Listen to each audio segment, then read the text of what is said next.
नमस्कार दोस्तों। कई दिनों से आप सभी डिमांड कर रहे थे कि ग्राम विकास अधिकारी, विलेज डेवलपमेंट ऑफिसर, वीडियो, जैसे पहले ग्राम सेवक कहते थे, आजकल हम ग्राम विकास अधिकारी कहते हैं। तो उसके एग्ज़ाम की रणनीति के बारे में आप सभी काफ़ी दिन से आग्रह कर रहे थे और मेरी भी कुछ व्यस्तता रही कि मैं नहीं बना पाया, तो मैं आज उस वीडियो को बना रहा हूँ। तो सबसे पहली चीज़ ये कि वीडियो का फॉर्म चल रहे हैं, मेरे हिसाब से 9 अक्टूबर है या 10 अक्टूबर लास्ट डेट है। आपने अगर फॉर्म नहीं भरा है तो भर देना। और स्नातक मांगते हैं, उसमें ग्रेजुएट आप अगर हो तो भर सकते हो, और उम्र वगैरह आप विज्ञप्ति में देख लेना। इसमें इन्होंने 2 परीक्षाएं कर ली है, एक प्री कर ली, एक मेंस कर ली है। ठीक है, मेंस का सिलेबस अभी तक दिया नहीं है, प्री का सिलेबस दे दिया है, प्रारंभिक परीक्षा का सिलेबस। और प्रारंभिक परीक्षा के सिलेबस को उन्होंने 100 अंकों का पेपर होगा, जिसमें 2 घंटे की परीक्षा होगी। सारे आपके बहुविकल्पीय प्रश्न होंगे, जैसे अपन ऑब्जेक्टिव प्रश्न कहते हैं, सभी समान अंकों के होंगे। यहाँ पे प्री जब पास करेंगे, सामान्यतः 15 गुना बच्चों को पास करेंगे, उसके बाद में मेंस होगा, और मेंस में फिर है वो मेन मेरिट बनेगी और चयन होंगी। ठीक है, तो प्री के लिए कौन सी किताबें महत्वपूर्ण है वो मैं आपको यहाँ बताना चाहूँगा। ठीक है, एक मेरी समस्या भी थी, मेरी समस्या ये थी कि अब इसमें टोटल 8 या 9 भाग है। तो अगर अपन हर भाग की ऑथेंटिक किताबें लेते हैं तो 8 से 9 किताबें होती है, जो कि 3 महीने में, चूँकि इसका एग्ज़ाम आपको पता है दिसंबर लास्ट वीक में डेट दे रखी है, तो 3 महीने में वो सारा करना इतना आसान कार्य नहीं है। क्योंकि अब देखो, भारत का भूगोल है, राजस्थान का भूगोल है, समसामयिक का मैटर है, चाहे आपकी इतिहास का मैटर हो, चाहे वो आपकी मानसिक योग्यता, हिंदी, अंग्रेजी, गणित, राज्य, जिला, ये सब 9 भाग हैं। 9 भाग की एक एक किताब करते हैं तो भी 10 किताबें होती है। ठीक है, इतनी पढ़नी पॉसिबल नहीं होती। तो लेकिन मैं यहाँ पे सारे भाग की अलग अलग किताब बताऊँगा। अलग इसलिए बताऊँगा कि किताबें सारी आपके मेंस में भी काम आएगी, ये किताबें आपको हर भर्ती परीक्षा में काम आएगी। आप एक गाइड पढ़ के भी प्री पास कर सकते हैं, ऐसा नहीं है कि किताबें ही ज़रूरी है, लेकिन ऑथेंटिक किताब पढ़ोगे तो आपको मेंस में भी आसानी होगी। क्योंकि प्री पास करना ही सफलता नहीं है, सफलता वो है जब आप मेंस में अच्छा स्कोर करोगे। ठीक है, तो मेरा कहने का मतलब ये है कि किताबें जो है आपको प्री भी करवाएगी और मेंस भी करवाएगी। और हम वो अगर एक गाइड पढ़ के जाते हैं तो थोड़ा सा ये है कि हो सकता है गाइड से पेपर बाहर भी चला जाए, लेकिन किताब से नहीं जाता। और गाइड्स पढ़ी हुई होती है तो मेंस के लिए फिर नई मेहनत करनी पड़ती है, लेकिन किताबें पढ़ते हैं तो मेंस के लिए भी हमें ज़्यादा फिर मेहनत करनी नहीं पड़ती। तो किताबों का अपना फ़ायदा है और गाइड के भी अपने अपने इस हिसाब से हैं। ठीक है, तो मैं किताबें बता रहा हूँ, अगर आपको ठीक लगती है तो वो आप पढ़ लेना। अगर आपको लगता है कि इतनी किताबें नहीं पढ़ पाएंगे, हम गाइड ही पढ़ेंगे, तो आपकी इच्छा है, आप गाइड भी पढ़ सकते हो। ठीक है, तो मैं जो कुछ भी बता रहा हूँ ये मेरी एक प्रकार से समझ के अनुसार है, आपके ऊपर थोप नहीं रहा हूँ। फिर ये मत कहना, नीचे लिखना कि सर ये तो आपने बहुत ज़्यादा बता दी, आरएस प्री थोड़ी है, ये आईएएस की किताबें बता दी। तो मैं बहुत सामान्य किताबें बता रहा हूँ, मेरा कोई यहाँ पे आईएएस आरएस बताने का कोई उद्देश्य नहीं है। मैं बताऊँगा, अगर ये किताब अच्छे से करोगे तो निश्चित रूप से आपको ग्राम सेवक ही नहीं बल्कि हर एग्जाम में फ़ायदा होगा। मैं एक एक पॉइंट पर बात करूँगा। ठीक है, सबसे पहले करंट अफेयर, समसामयिक। अब समसामयिक से भी 8-10 प्रश्न हर जगह से रहेंगे। तो सबसे पहला पॉइंट है समसामयिक, अपन कह सकते हैं करंट अफेयर। तो उसमें देखो, राज्य का भी है, राष्ट्रीय है और अंतर्राष्ट्रीय भी है। तो इसमें आपके सरकारी जितनी भी योजनाएं वगैरह हैं वो सारे आ जाएगी, विभिन्न प्रकार की घटनाएं भी आएगी, खेल कूद आएगा, तीनों आएगी। तो इसमें हम 3 टाइप की किताबें फॉलो कर सकते हैं। ठीक है, करनी एक ही है तीनों में से, सारी पढ़ने की ज़रूरत नहीं है। और करंट अफेयर वार्षिक पढ़ने की बजाय अगर अपन मासिक पढ़ते हैं तो ज़्यादा अच्छा होता है, डेली पढ़ते हैं तो भी अच्छा होता है, लेकिन हम वार्षिकांक ला के देखते हैं वो इतना अच्छा नहीं होता। ठीक है, तो इसके लिए देखो क्रोनोलॉजी आती है, तो क्रोनोलॉजी मंथली जो आती है वो आप बढ़िया तरीके से अगर पढ़ रहे हो तो काफ़ी फ़ायदा हो जाता है। अगर क्रोनोलॉजी नहीं पढ़ रहे, अगर आप अरिहंत पढ़ रहे हो, तो अरिहंत की एक समस्या ये है कि अरिहंत में राज्य स्तरीय घटनाएं नहीं होती, अरिहंत में राष्ट्रीय और अंतर्राष्ट्रीय मिल जाती है। लेकिन क्रोनोलॉजी में क्या, राज्य स्तरीय भी है, राष्ट्रीय भी और अंतर्राष्ट्रीय भी है। एक विनोद भारद्वाज की नाथ पब्लिकेशन की भी ठीक आती है, वो भी आप पढ़ सकते हो। तो कोई दोनों, अच्छा मुमल ला रहे हो तो मुमल भी देख सकते हो, और भी कोई किताब आती है तो देख सकते हैं। इसमें कोई स्पेसिफिक नहीं है, करंट वही की है, आप कोई भी किताब देख लोगे तो कोई फ़र्क नहीं पड़ता। मंथली बढ़िया एक किताब आपको पढ़नी चाहिए, और जो भी पढ़ो रेगुलर वही पढ़ो आप। ठीक है, तो समसामयिक में क्रोनोलॉजी या जो भी आप एक किताब पढ़ रहे हो वो पढ़ना, बस अश्योर इस बात में हो ना कि तीनों के भाग हो, राष्ट्रीय हो, राज्य हो और अंतर्राष्ट्रीय भी हो, सारी घटनाएं हो, मुख्य मुख्य घटनाएं पढ़नी। और सारी घटनाओं की बजाय मुख्य मुख्य घटना अगर आप देखोगे डेली डेली तो आपको निश्चित रूप से हर एग्जाम में फ़ायदा होगा ये, ठीक है। करंट को तो आदत बना लेना चाहिए हमें, मैं जैसा हर बार कहता हूँ, ठीक है। दूसरा पोर्शन जो है वो है आपके भूगोल और प्राकृतिक संसाधन, ठीक है। इसमें क्या कौन कौन से पार्ट है और कौन सी किताबें महत्वपूर्ण रहेगी, मैं वो एक एक पॉइंट बताता हूँ। पहला पार्ट है विश्व की विस्तृत भौतिक विशेषताएं, जिसमें महत्वपूर्ण स्थान, पर्वत और महासागर। देखो विद्यार्थियों, इसमें आपको क्या पढ़ना है, इसमें पढ़ना है आपके 7 महाद्वीप, ठीक है, और महासागर, ये पूरे देखने हैं, ठीक है। जब आप महाद्वीप देखोगे, जैसे अफ्रीका महाद्वीप है, तो अफ्रीका में आपको उसकी झीलें देखोगे, उसमें आप उसके पहाड़ देखोगे, पठार देखोगे, उसकी नदियाँ देखोगे, उसके मैदान देखोगे, वहाँ जनजातियाँ वो देखोगे, उसके खनिज संसाधन देखोगे, उसके अंदर आपके विभिन्न प्रकार की जो यूँ कहिए कि फसलों, ये जो जैव विविधता की प्रजातियां हैं ये देखोगे, मतलब उसकी बायोडाइवर्सिटी समझोगे, उसकी लोकेशन देखोगे, तो उसमें महत्वपूर्ण स्थान, पर्वत सब आ जाएंगे, सागर, खाड़ियाँ वगैरह सब आ जाएगी। तो इस पार्ट में आपको सिर्फ एक चीज़ देखनी है, 7 महाद्वीप देखने हैं और 5 महासागर देखने हैं, ठीक है। तो इतना अगर कर लोगे आप तो आपके इस टॉपिक में कोई दिक्कत नहीं आएगी। अब बात ये आती, इस टॉपिक को आप तैयार कहाँ से करोगे, तो इसके लिए आपके पास कौन सी किताब ठीक रहेगी। इसके लिए अगर आपके पास जैसे दृष्टि IAS जो है, उसकी अगर विश्व और भारत की भूगोल की किताब आती है वो है, तो उसमें आपको ये सारे मिल जाएंगे। अगर आपके पास में वाणी प्रकाशन का विश्व भूगोल की किताब है तो उसमें भी आपको महासागर और महाद्वीप मिल जाएंगे, ठीक है। इसके अलावा अगर आपके पास में मैं जहाँ तक समझता हूँ ये 2 किताबें सबसे बेस्ट है विश्व भूगोल की। वैसे आपके घर में, आपके रूम में हर विषय की एक एक किताब होनी चाहिए, ताकि कोई भी एग्जाम होगा ना तो आपको उसमें नुकसान नहीं होगा। जैसे वाणी प्रकाशन की विश्व भूगोल आप लेके आ गए, उसमें आपने 2 पार्ट पढ़ के छोड़ दिए और नोट्स बना लिए या जो भी कर लिया, अब वो किताब अप्रासंगिक नहीं हुई। वो किताब आगे जब आप RAS दोगे या आप कहोगे कोई और एग्जाम दोगे, 2nd ग्रेड, 1st ग्रेड, कोई भी दोगे, तो विश्व भूगोल वो किताब वापस आपके काम आएगी। खर्चा एक बार ही है और वो आपको जितने भी परीक्षाएं दोगे, किताब हमेशा आपके रिलेवेंट बनी हुई रहती है। ऐसा नहीं है कि ग्राम से परीक्षा खत्म होते वो 10 किताबें बेकार हो गई, ऐसा नहीं होता।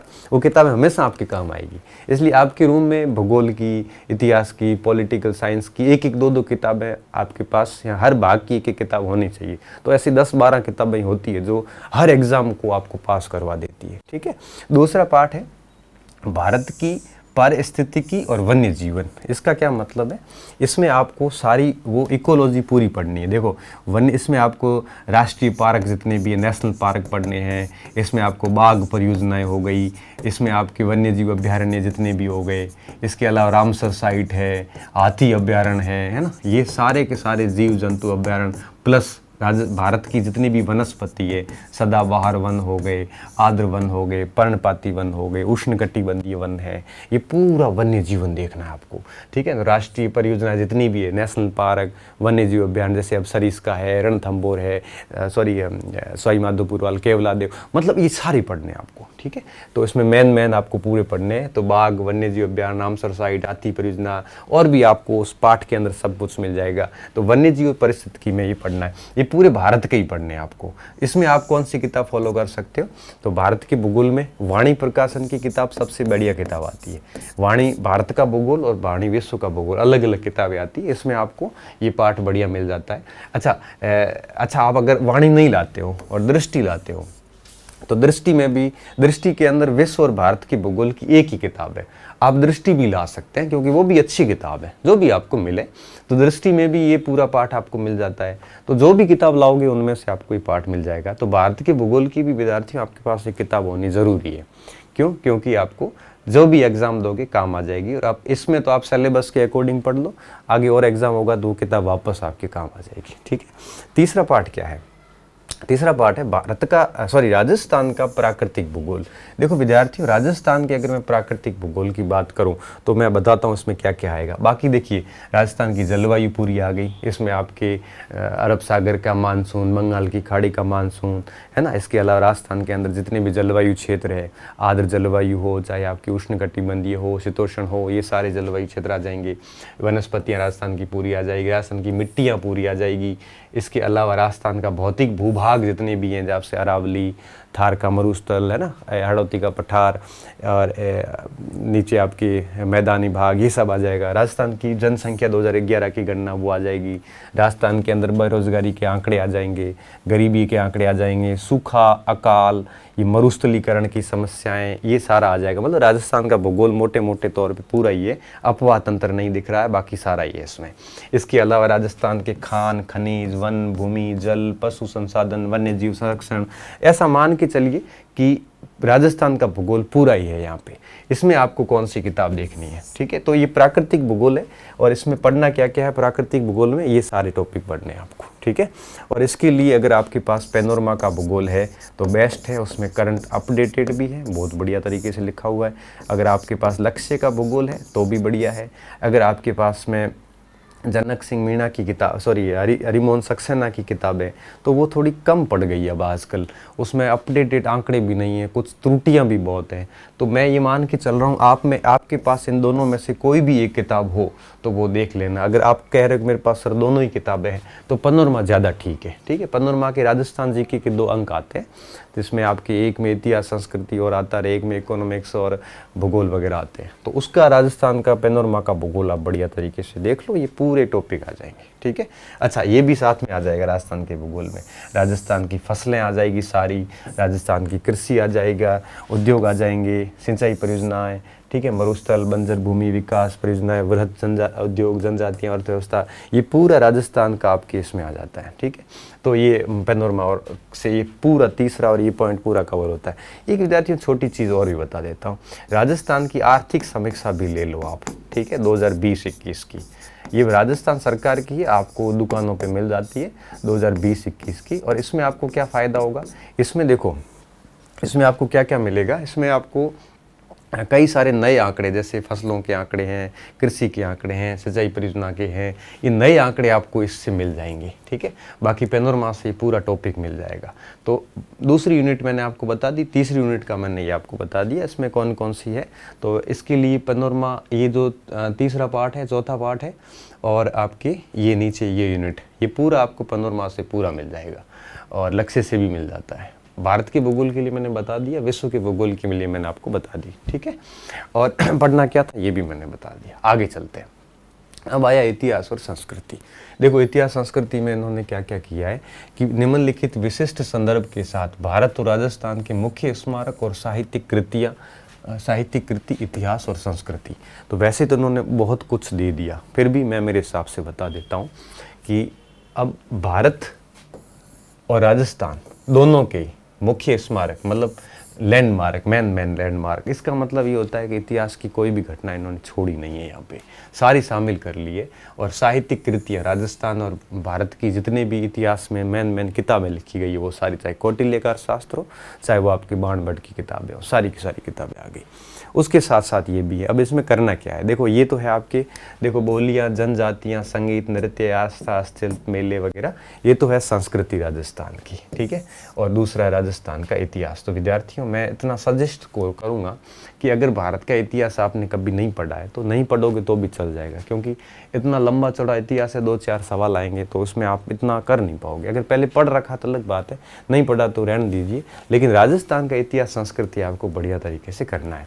इस हेतु आपको क्या करना है, राजस्थान के इतिहास और संस्कृति के लिए 9वीं व 10वीं क्लास की जो अभी वर्तमान में राजस्थान इतिहास संस्कृति की किताब चल रही है 9वीं 10वीं के अंदर, अभी चल रही है एनसीईआरटी के साथ में, तो राजस्थान इतिहास संस्कृति की जो किताब है वो बढ़िया तरीके से आपको याद करनी है, ठीक है। तो वो कर लेना। अच्छा, कुछ बच्चे ये कहेंगे सर हमने तो क्या पैनोरमा रट रखी है पूरी संस्कृति इतिहास की, तो फिर वो बहुत बढ़िया किताब है, उसको अगर आपने किया है तो फिर आपको मेरे हिसाब से ये करने की भी ज़रूरत नहीं है। तो अगर पैनोरमा है तो निश्चित रूप से इसकी ज़रूरत नहीं है, इसमें आपने कर लिया तो बहुत बढ़िया बात है। कोई कह रहा है सर मेरे पास पैनोरमा नहीं, मैंने लक्ष्य में राजस्थान इतिहास संस्कृति कर लिया है, तो भी पर्याप्त है, उसको वापस ही पढ़िए, फिर नई किताब लाने की ज़रूरत नहीं है। किसी ने इससे किया तो उसको नई लाने की ज़रूरत नहीं है। कोई कहेगा सर नहीं मैंने तो सिखवाल से राजस्थान इतिहास संस्कृति बहुत अच्छे से पढ़ रखा है, तो फिर ये भी प्रॉपर है, इसके लिए आगे किसी की ज़रूरत नहीं है। तो इन तीनों में से कोई भी एक आपने ऑलरेडी पढ़ रखी है तो आपको दूसरी किताब लाने की ज़रूरत नहीं, उसको वापस ही पढ़िए, उसमें सारा इतिहास संस्कृति कवर हो जाएगा, ठीक है। अगर आप में ऐसा कोई विद्यार्थी नहीं होगा जो इन तीनों में से कोई ये किताब पास में नहीं हो। फिर भी अगर कोई नहीं है तो आप तीनों में से तो तीनों देख लेना, आपको जो भाषा से लगती है वो ले लेना, तीनों एक जैसी किताबें हैं, ठीक है। तो ये सारे टॉपिक इतिहास संस्कृति के उसमें आ जाएंगे। इसके अलावा साधारण मानसिक योग्यता, तर्क शक्ति और विश्लेषणात्मक योग्यता, ये मेंटल एबिलिटी और लॉजिकल मेंटल एबिलिटी है। अब इसमें यूँ है कि आपको अभ्यास करना पड़ेगा। अगर आपके पास US शेखावत की किताब है और इसमें आप अभ्यास कर रहे हैं तो बहुत अच्छी बात है। अगर ये भी अच्छी किताब है, आप कहोगे नहीं सर हमारे पास मथुरिया की किताब है, तो वो भी ठीक है। मैं तो यही कहूँगा कि रीजनिंग की किताब से ज़्यादा अगर आपके पास RS अग्रवाल की किताब है तर्क शक्ति वाली, तो वो भी अच्छी किताब है। तो तीनों में से जो भी कोई भी किताब हो, किताब इतनी महत्वपूर्ण नहीं होती जितने उसके पीछे अभ्यास जो है वो बहुत ज़्यादा महत्वपूर्ण होता है। तो जो भी है इन दोनों को आप है वो लगभग साधारण साथ ही चलता है। तो इसमें आप इन तीनों में से कोई भी किताब रिकमेंडेड करके और पूरी मानसिक योग्यता जो जितने भी टॉपिक है उसका प्रैक्टिस करोगे तो ये दोनों बढ़िया तरीके से हो जाता है, ठीक है। अंग्रेजी, हिंदी और गणित, इसके ऊपर तो कई बच्चों का हाथ तंग होता है। जैसे गणित है तो वैसे 10वीं तक की पूछी जाएगी, ठीक है, 10वीं तक की किताब में पूछी जाती, ज़्यादा नहीं पूछा जाता। हिंदी है तो मैं यही कहूँगा जो 9वीं से 12वीं की किताब आती हिंदी की, रचना बोध करके आती थी पहले हिंदी की किताब, 9वीं से 12वीं तक की व्याकरण की किताब आती है, ठीक है, एक ही किताब आती है, वो आप पढ़ लो बढ़िया से, सवाल बार उससे वैसे जाता नहीं। जहाँ तक गणित की बात है तो गणित के लिए आपके पास जो भी किताब हो, चाहे मथुरिया हो, चाहे RS अग्रवाल हो, चाहे आपने 9वीं 10वीं की अच्छी किताबें कर ली हो, तो उससे भी आप गणित का अभ्यास कर सकते हो। रही बात अंग्रेजी की, तो अंग्रेजी में भी आप है वो, अगर आपकी अंग्रेजी अच्छी है तो कर सकते हो। कई बच्चे छोड़ भी देंगे तो भी कोई ज़्यादा फर्क नहीं पड़ेगा।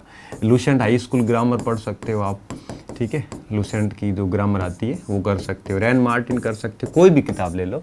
और अगर आपकी अंग्रेजी ठीक ठाक है तो आप कोई ग्रामर की किताब एक बार देख लेना। अगर आपको नहीं आ रही है तो छोड़ भी दोगे तो भी कोई ज़्यादा बड़ा इशू नहीं है। फिर है राज्य, जिला, तहसील, पंचायत स्तर पर राजस्थान में प्रशासनिक ढांचा।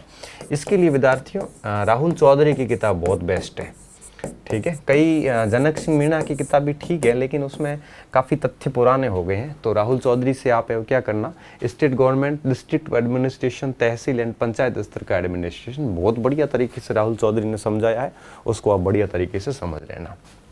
फिर रहता है कंप्यूटर का ज्ञान। तो कंप्यूटर के ज्ञान की अगर अपन बात करें तो उसमें कई सारी किताबें हैं। लूसेंट सामान्य कंप्यूटर, देखो लूसेंट अच्छा है, लूसेंट के पीछे प्रैक्टिस बहुत अच्छी दे रखी है।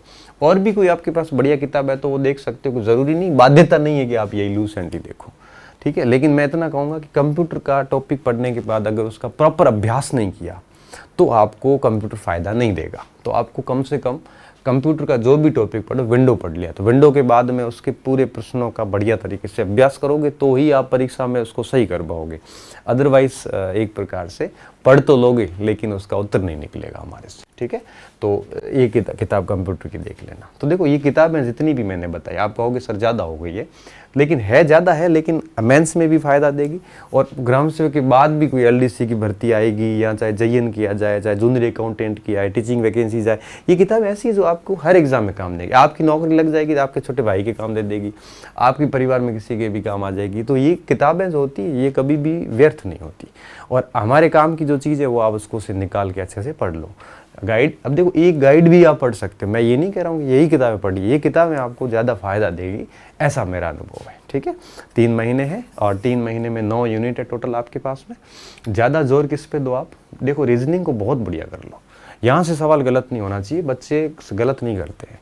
गणित और हिंदी भी बहुत अच्छी कर लो, ठीक है, और प्रशासनिक ढांचा अच्छा कर लेना। राहुल चौधरी से सवाल बाहर नहीं जा सकता मुझे जहाँ तक लगता है, इसको बढ़िया कर लो, कंप्यूटर को अच्छे से कर लो। और ये छोटे छोटे पोर्शन है, यहाँ से पूरे सवाल सही किए जा सकते हैं। जहाँ तक राजनीति या संस्कृति की बात है, इसमें तो कहाँ से लोटा भरता है कोई पता नहीं चलते हैं, फिर भी हमें अगर इनमें से कुछ किया तो अच्छा खासा काम हो जाएगा यहाँ पे। और ये पोर्शन मैंने आपको अच्छे से बता दिया। अब कोई भी पोर्शन 1 से लेकर 9 तक कमज़ोर नहीं है, सारे पोर्शन एक जैसे हैं।